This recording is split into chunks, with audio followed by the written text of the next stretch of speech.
For almost 10 years, the West Plains has been plagued by Pfas.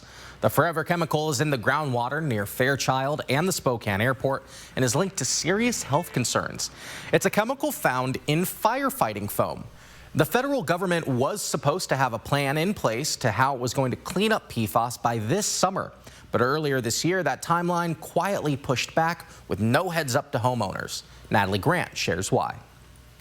Since 2017, people on the West Plains have been worried about their water. Well, it's been so long, since 2017, of talking about it, investigating, discussing, but not a drop of PFAS has yet been scooped up out of the ground or at the water on the base. It's been a long decade for the 4,000 homes drinking through filters on sinks and filtration tanks on properties, worried about its impact on their health.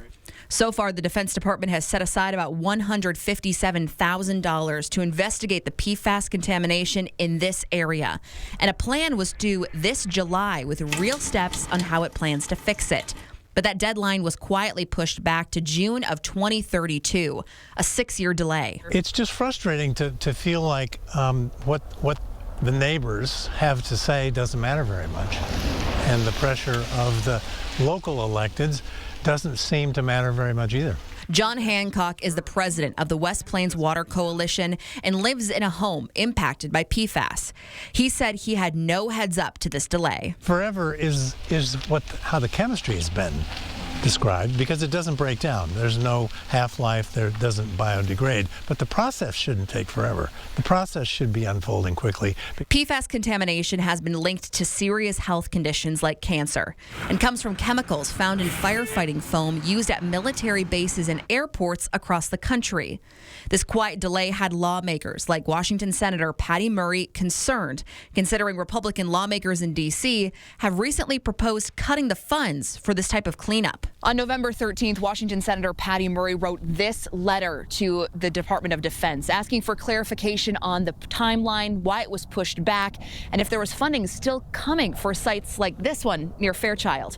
The DoD responded to the letter, saying the previous timetable did not reflect a final decision, only a proposed one. This new date accounts for things like public comment to be taken into consideration before a final solution. Right now, Fairchild is in the remedial investigation phase of the cleanup, which, according to this chart by the DoD, could take between 3 to 5 years, with 4 more steps to complete until cleanup is presumably done. For people like John, he hopes this delay isn't a sign of more things to come. So it's really a slow-moving investigation, a slow-moving response of an issue that has contaminated the lives of up to 4,000 families.